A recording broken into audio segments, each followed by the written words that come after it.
This and that and what the fuck else. Episode 108. The Christmas season is upon us, and there are lots of things to be happy about, and there are also a lot of things to be sad about. Earlier this afternoon I looked at a video of a guy that I've been following for about 6 or 7 months. He used to live in St. Petersburg, and his videos about the things in Russia I really liked it, because he's a young guy, he's mid-20s, and it was interesting to hear his view and to see Russia through his eyes. I really enjoyed it, but then when the mobilization came out, he left Russia. Now, after looking at about 6 or 7 of his videos since he's left Russia, I think the actual truth is he fled Russia. And this afternoon I listened and watched the video that he did about the Russian media and things like that. And I just simply could not really connect to what he was saying, because the things that he was showing and pointing out are things I follow a number of analysts and Telegram channels, pro-Ukrainian and pro-Russian channels, and many of the things that he was saying just did not gel for me. So I just could not really connect properly to his stories. And I left him a message. As a man that lives in a country where my government was destroyed by the West and a regime change was forced onto us, I find it hard to understand your attitude. At least the Russian government had the guts to stand up to the West and resist them. You clearly don't understand that the West has only one plan for Russia: to destroy the Federation and break it up into small regions that won't be able to again be a real opposition. Part of that plan is to plunder Russian resources and destroy the population through ethnic violence, and never forget that the WF has zero tolerance for white racists. So you would be on their extinction list. Today you may feel you are a hero, but if the West should win, you must accept that for the rest of your life you will be homeless. The Afrikaners in South Africa know precisely what that feels like. So being very woke and cool while you are outside of Russia may get you some votes, but one day you may have to face your children and explain to them why they have to grow up in some strange country. Think about it. And quite a number of people has given that remark of mine the thumbs up. The guy has not responded. I don't expect him to respond, because clearly he is actually a quitter. But that's my opinion. And tonight, in this edition, I'm talking about the green stuff. Quite a few things about the green stuff. And then there's a few interesting pieces of information. I've got some about NATO. And then a feel-good story from Russia. And a what the fuck. That really is a what the fuck is that? Now let's start off with the usual. A photograph that caught my eye. This one would be entered in the category boudoir, and I think it's a good shot. I like the lighting, and I like the fact that it is in black and white. That image really caught my eye. I hope you enjoy it too. And then we get to the green stuff. Now, we are being bombarded every day with these things. And there's also a lot of scientific posts that appear in social media where scientists, real scientists, where they give their view on what is going on. And at this point in time, it is quite clear that the scientists and the politicians are on opposing sides of this green story. The politicians is running an agenda and the scientists give the fact. But the scientists, as we saw with the pestilence, are being drowned out. And there's a massive drive to force people to electric cars. And then there's that massive storm that has hit America. And listen to this. A huge winter storm is forecast to give the US its coldest Christmas in 4 decades, with the weather front turning into a bomb cyclone by Friday. A number of states have already declared emergencies, with some 90 million people across 37 states facing alerts and travel chaos. Around 80% of the country will feel sub-zero temperatures during the blast-dubbed Storm Elliott, dropping as low as -45°C, colder in other parts. The question is, would you like to be trapped on a highway or on a road in that storm in an electric car? That you must think about. And then this is just a little bit of information about Russia, the length of daylight hours in Russia on December 21. And there's a table there, and you can stop the video if you want to read these pieces of text. Here's a bigger image of the graphic, and it shows you the hours of daylight in all those different cities. I see Murmansk will have 0 hours, 0 minute daylight on the 21st of December. And then you move down here to Derbent, 9 hours and 6 minutes. What a difference. But it's a huge country then. And then we have this. The US faces coldest Christmas in years as Arctic storm raises bomb cyclone alarm. Temperatures fell to -40 degrees Celsius and the wind chill to -50 in parts of the country. And then you wonder, where is that greenies now with their global warming and raising sea levels and things like that? I grew up knowing that nature has got seasons and cycles. And here's a meme on what I was talking about on that first story. So you want to be here in an electric car, trying desperately to keep warm as your battery dwindles away. I can just imagine what you must feel like. And then this guy, Al Gore, he was the guy that started this shit of the oceans that will flood 80% of the known land and I don't know what. In 1948, when Al Gore was born, Earth had 130 glaciers. Today, just 73 years later, only 130,000 glaciers remain. And that is based on the fact that he was a guy that made a big story of it, that all the glaciers will be melted by 2002, I think. And then there's this sobering facts. In the last week alone, Mauna Loa produced more carbon pollution than the entire human race in the last 1,000 years. And there are about 1,500 active volcanoes all over the world that do the same thing all the time. Obviously, what we need are wind power electric volcanoes. We need to get Greta onto this. That is the thing that the greenies never talk about. How much carbon volcanoes produce. And just for the hell of it, that volcano image you're looking at there, that is also only source of ozone for the Earth. There it is.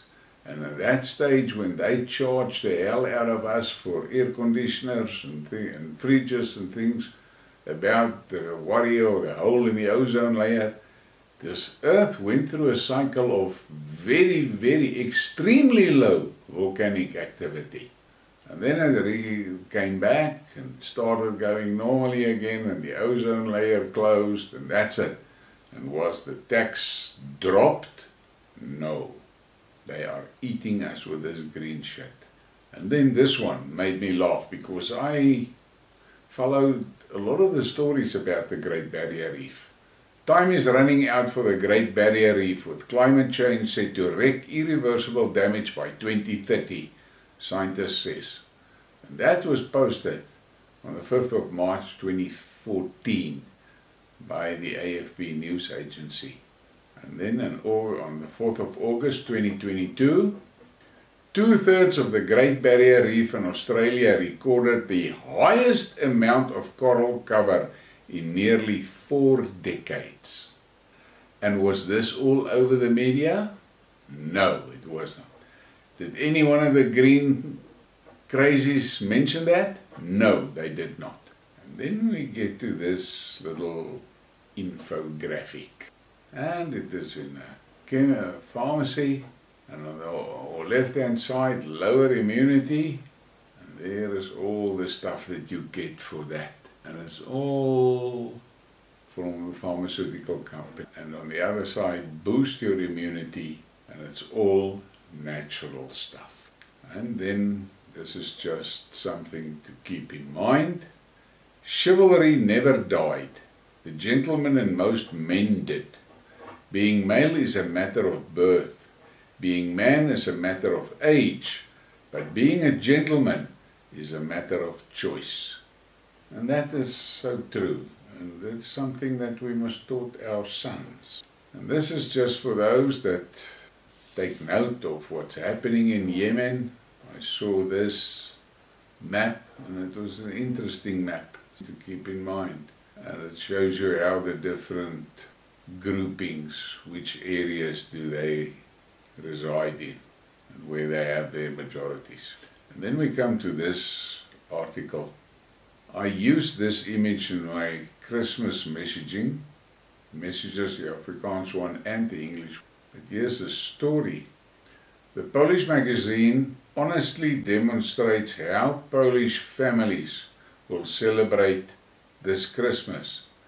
Let us, too, not be the most shy and be honest. The Russian army is grinding down regular NATO troops on its territory. Ukraine is practically over. The demilitarization of Poland is underway at a rapid pace. The Romanian, Baltic and other Croatian Bulgarians should get ready. Now, the problem for me is it looks like the Polish leadership, they are committed to get into the fight.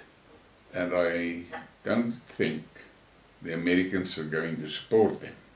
But then there's articles about the Polish that has basically given about 40% of their military equipment away to the Ukraine.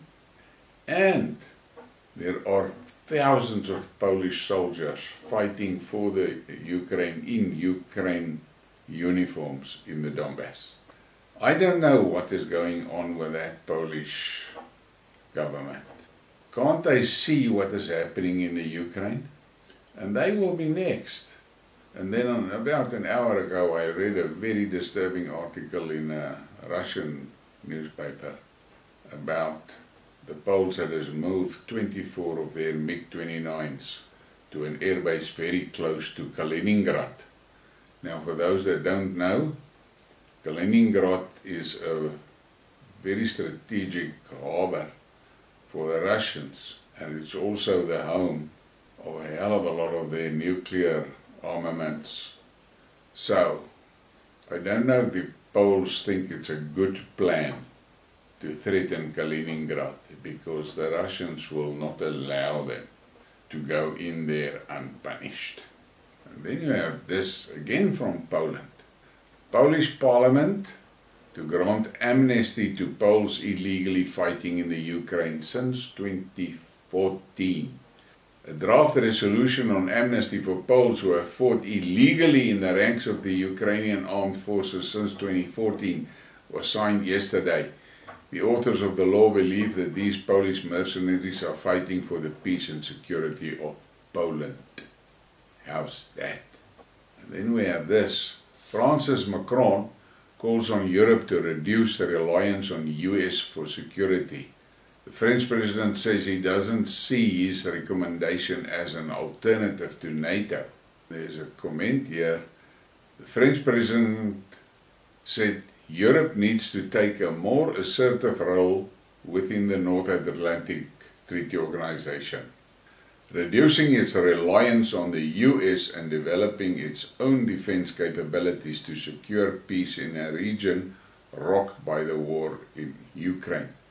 The reality is, you take the Americans out of NATO, and NATO is a shell of no consequence. The French military cannot step up there. The German military is apparently in a sad state. And the rest of the European countries doesn't have armies to mention at all. So, I don't know what they think they're going to do. And here's that article about the Polish military resources. Poland has transferred almost 40% of its military potential to the Ukraine, according to the Polish Army Reserve officer. According to him, the armed forces of Ukraine has received tanks, artillery mounts and shells from Warsaw, as well as Soviet S-125 Neva air defense systems. Only the US and the UK have spent more on military aid to Kiev. The number of military purchases made by Poland causes concern, because each country should develop the military-industrial complex in its own interest. I'm seeing dark days for Poland if they keep on this track. And then we have this from Germany. German officials sound the alarm of a worst-case scenario, as Berlin's stockpile of weapons can only last for a measly 2 weeks in a hypothetical future war due to the supply of weapons to Kiev. Europeans are watching their countries swirl down the drain, just so their governments can use Zelensky as a tool in their proxy war against Russia. Guys, I said it in one of my Skidmarks. Sometimes I wonder if Zelensky is not a Putin agent, and he is draining the West of their capital, and he is demilitarizing the West. And here we've got it. The Poles are talking about their army that has given 40% away, and the Germans now, they say they are in just such a weak spot and would only last 2 weeks in a hypothetical future war, their equipment. I don't know how that works. And then we have this interesting article. Ukraine refugees involved in sex work refuse to sleep with black and colored people. The new face of European racism. I wonder why is that? And then we've got this little feel-good story from Russia. It is the Russian troops that went home for Christmas holidays. And 2 of the guys in Kamchatka, immediately after returning from the military operations zone, 2 soldiers in the Russian National Guard made marriage proposals to their girlfriends. Both answered yes. And I watched the videos, and it was something to see. And yes, sometimes we tend to forget that the soldiers are also human. But the Western media is really trying to dehumanize the Russian soldiers, just as they dehumanized the Russians and told us a lot of lies about Russia. And then we get to this. EU countries order more Russian oil. Germany and Poland have requested pipeline oil deliveries from Russia for 2023. The head of state supplier Transneft, Nikolai Tokarev, said in an interview with Russia 24 TV. Both countries had previously said they would give up pipeline supplies of Russian oil by the end of the year.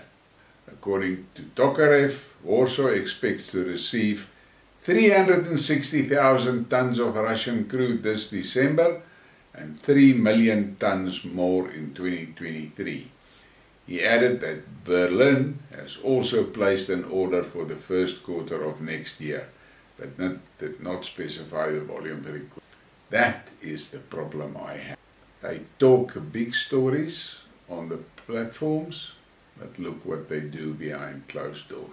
And then we get to that what a fuck, and this is something that really made me sick. But then I saw this image and I have to say, what a fuck is that with Biden grabbing that man's ass? What the hell is that? That is a sick fuck. And on that note, please give me a like and a subscribe and share the thing. Thank you for your support.